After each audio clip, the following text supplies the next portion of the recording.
विद्महे वैद्यराजाय धीमहि तन्नो धन्वन्तरिः प्रचोदयात्। रागादिरोगान् सततान् शक्तान् अशेषकाय प्रस्तुतान् अशेषान् औत्सुक्य मोह अरतिदान् जगान् यो ಅಪೂರ್ವ ವೈದ್ಯಾಯ ನಮೋಸ್ತು ತಸ್ಮೈ. ಈ ಜಲ ಅಥವಾ ನೀರು ಹೇಳುವಂಥದ್ದು ಬೇರೆ ಬೇರೆ ಜಾಗಗಳಿಗನುಸಾರವಾಗಿ ಬೇರೆ ಬೇರೆ ರೀತಿಯಾದಂತಹ ರಸ, ಗಂಧ, ವರ್ಣ, ಅಲ್ಪಾಂಶದಲ್ಲಿ ವ್ಯತ್ಯಾಸವನ್ನು ಹೊಂದಿರ್ತದೆ. ರುಚಿ ನೀರಿಗೆ ಅವ್ಯಕ್ತ ರಸ ಅಂತೇಳಿ ನೀರಿಗೆ ಹೇಳಿದರೂ ಸಹ ಎಲ್ಲ ರಸಗಳು ಇದರಲ್ಲಿ ಅಂತರ್ಗತವಾಗಿದೆ. ಸ್ಥಾನಕ್ಕನುಸಾರವಾಗಿ, ಜಾಗಕ್ಕನುಸಾರವಾಗಿ ನೀರಿನ ರುಚಿಯಲ್ಲಿ, ಗುಣದಲ್ಲಿ ಅಲ್ಪ ವ್ಯತ್ಯಾಸಗಳಿರ್ತದೆ. ಯಥಾ ಭೂಮಿಸ್ತಥಾ ತೋಯಂ ಯಥಾ ಬೀಜ ತಥಾಂಕುರಃ ಯಥಾ ದೇಶಸ್ತಥಾ ಭಾಷಾ ಯಥಾ ರಾಜ ತಥಾ ಪ್ರಜಾ. ಈ ಶ್ಲೋಕದಲ್ಲಿ ಯಥಾ ಭೂಮಿಸ್ತಥಾ ತೋಯಂ, ಯಾವ ರೀತಿ ಭೂಮಿ ಇರ್ತದೆಯೋ ಭೂಮಿಯಲ್ಲಿರುವ ಗುಣಗಳಿಗೆ ಅನುಸಾರವಾಗಿ ಅಲ್ಲಿರುವಂತಹ ನೀರು ಸಹ ಇದರ ಮೇಲೆ ನಿರ್ಧಾರಿತವಾಗಿರ್ತದೆ. ಅದಕ್ಕಾಗಿಯೇ ಯಥಾ ಭೂಮಿಸ್ತಥಾ ತೋಯಂ, ಭೂಮಿಯಲ್ಲಿರುವಂತಹ ವಿವಿಧ ಗುಣಗಳನ್ನು ಅವಲಂಬಿಸಿಕೊಂಡು ಈ ನೀರಿನಲ್ಲಿ ಸಹ ವಿವಿಧ ರೀತಿಯ ಗುಣಗಳು ಕಂಡುಬರುತ್ತದೆ. ಬೇರೆ ಬೇರೆ ಜಾಗದಲ್ಲಿ ನಾವು ಹೋದಾಗ ಅಲ್ಲಿರುವಂತಹ ನೀರಿನ ರುಚಿ ಅಥವಾ ಗುಣದಲ್ಲಿ ವ್ಯತ್ಯಾಸ ಇರಲಿಕ್ಕೆ ಇದೇ ಕಾರಣ ಆಗಿದೆ. ಯಥಾ ಬೀಜ ತಥಾಂಕುರಃ, ಯಾವ ರೀತಿ ಬೀಜ ಇದೆಯೋ ಅದೇ ಥರ ಅದರ ಅಂಕುರ ಇರ್ತದೆ. ಅಂದರೆ ಯಾವುದೇ ಬೀಜಗಳನ್ನು ತಗೊಂಡ್ರೆ ಆ ಬೀಜದಿಂದ ನಿರ್ದಿಷ್ಟವಾದ ಅಂಕುರ ಅಥವಾ ಗಿಡ ಉತ್ಪನ್ನ ಆಗಲಿಕ್ಕೆ ಸಾಧ್ಯ ಇದೆ. ಒಂದು ಗಿಡದ ಬೀಜದಿಂದ ಅದನ್ನು ನೆಲದಲ್ಲಿ ನೆಟ್ಟಾಗ ಅದರಿಂದ ಅದೇ ಜಾತಿಯ ಗಿಡ, ಅದೇ ಗಿಡ ಬರಲಿಕ್ಕೆ ಸಾಧ್ಯ. ಬೇರೆ ವಿಧವಾದಂತಹ ಗಿಡ ಉತ್ಪನ್ನವಾಗಲಿಕ್ಕೆ ಸಾಧ್ಯವಿಲ್ಲ.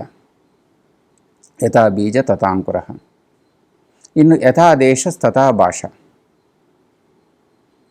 ಬೇರೆ ಬೇರೆ ದೇಶಗಳಿಗನುಸಾರವಾಗಿ, ಬೇರೆ ಬೇರೆ ಜಾಗಗಳಿಗನುಸಾರವಾಗಿ ಅಲ್ಲಿಯ ಭಾಷೆ ನಿರ್ಧಾರಿತವಾಗ್ತದೆ. ಅಲ್ಲಿಯ ಜನರು ಆಡುವ ಭಾಷೆಯಲ್ಲಿ ವ್ಯತ್ಯಾಸವಿರ್ತದೆ. ಈಗ ನಮ್ಮಲ್ಲಿ ನೋಡಿದರೆ ಬೇರೆ ಬೇರೆ ರಾಜ್ಯದಲ್ಲಿ ಬೇರೆ ಬೇರೆ ಭಾಷೆಗಳಿದೆ. ಒಂದು ರಾಜ್ಯದಲ್ಲಿಯೂ ಸಹ ಬೇರೆ ಬೇರೆ ಜಾಗಗಳಲ್ಲಿ ಬೇರೆ ಬೇರೆ ಸ್ಥಾನಿಕವಾದಂತಹ ಭಾಷೆಗಳನ್ನು ಆಡ್ತಾರೆ. ಒಂದೇ ರೀತಿಯ ಭಾಷೆ ಇದ್ದರೂ ಸಹ ಅಲ್ಲಿರುವಂತಹ ಉಪಯೋಗಿಸುವಂತಹ ಶಬ್ದಗಳಲ್ಲಿ, ಅರ್ಥಗಳಲ್ಲಿ ವ್ಯತ್ಯಾಸಗಳಿರ್ತದೆ. ಈ ರೀತಿಯಾಗಿ ಗ್ರಾಮೀಣ ಪ್ರದೇಶದಲ್ಲಿ ಆಡುವಂತಹ ಭಾಷೆ ಬೇರೆ ಇರ್ತದೆ. ಗ್ರಾಮೀಣ ಪ್ರದೇಶ ಬಿಟ್ಟು ಬೇರೆ ಪ್ರದೇಶಗಳಲ್ಲಿ ಆಡುವಂತಹ ಭಾಷೆ ಬೇರೆ ಇರ್ತದೆ. ಎಜುಕೇಟೆಡ್ ಕಮ್ಯುನಿಟಿ ಇರುವಲ್ಲಿ ಆಡುವಂತಹ ಒಂದು ಭಾಷೆಯಲ್ಲಿ ವ್ಯತ್ಯಾಸ ಇರ್ತದೆ. ಹೀಗೆ ಬೇರೆ ಬೇರೆ ಜಾಗ, ದೇಶಗಳಿಗೆ ಅನುಸಾರವಾಗಿ ಬೇರೆ ಬೇರೆ ರೀತಿಯಾದಂತಹ ಭಾಷೆಗಳನ್ನು ಆಡುವುದನ್ನು ನಾವು ನೋಡ್ತೇವೆ. ಯಥಾ ರಾಜ ತಥಾ ಪ್ರಜಾ, ಅಂದರೆ ಒಂದು ದೇಶವನ್ನು, ರಾಜ್ಯವನ್ನು ರಾಜ ಆಳ್ತಿರಬೇಕಾದ್ರೆ ಆತನ ಆಡಳಿತ, ಅಡ್ಮಿನಿಸ್ಟ್ರೇಷನ್ ಪ್ರಜೆಯ ಮೇಲೆ ನೇರವಾದ ಪರಿಣಾಮವನ್ನು ಬೀರ್ತದೆ. ರಾಜನಲ್ಲಿ ಒಂದು ಯಾವ ಧ್ಯೇಯೋದ್ದೇಶ ಇರ್ತದೆಯೋ, ಯಾವ ವಿಷನ್ ಇರ್ತದೆಯೋ ಅದನ್ನು ನಾವು ಪ್ರಜೆಯಲ್ಲಿ ಕಾಣ್ಬೋದು. ರಾಜನು ಒಳ್ಳೆಯವನಾಗಿದ್ದರೆ ಆ ದೇಶದಲ್ಲಿ, ರಾಜ್ಯದಲ್ಲಿ ಇರುವಂತಹ ಜನಗಳು ಸಹ ಒಳ್ಳೆಯವರಾಗಿರ್ತಾರೆ. ಒಳ್ಳೆಯ ಕೆಲಸಗಳನ್ನು, ಚಟುವಟಿಕೆಗಳನ್ನು ಮಾಡ್ತಾರೆ. ಅದೇ ರೀತಿ ದೇಶದ ರಾಜ ಅಥವಾ ರಾಜ್ಯದ ರಾಜ ಕುಟಿಲತೆಯನ್ನು ಹೊಂದಿದರೆ, ಮೋಸಗಾರಿಕೆಯನ್ನು ಹೊಂದಿದರೆ ಆ ದೇಶದಲ್ಲಿರುವಂತಹ ಜನ, ರಾಜ್ಯದ ಜನ ಇದೇ ಅಭ್ಯಾಸವನ್ನು, ಇದೇ ಗುಣಗಳನ್ನು ಬೆಳೆಸ್ಕೊಳ್ತಾರೆ.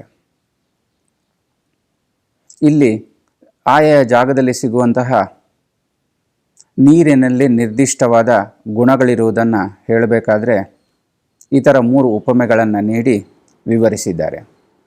ಅವೆಂದರೆ ಯಥಾ ಬೀಜ ತಥಾಂಕುರ, ಬೀಜಕ್ಕನುಸಾರವಾಗಿ ಅಂಕುರ, ಯಥಾ ದೇಶ ತಥಾ ಭಾಷಾ, ಜಾಗಕ್ಕನುಸಾರವಾಗಿ ಭಾಷೆ, ಯಥಾ ರಾಜ ತಥಾ ಪ್ರಜಾ, ರಾಜನಂತೆ ಪ್ರಜೆಗಳಿರ್ತಾರೆ.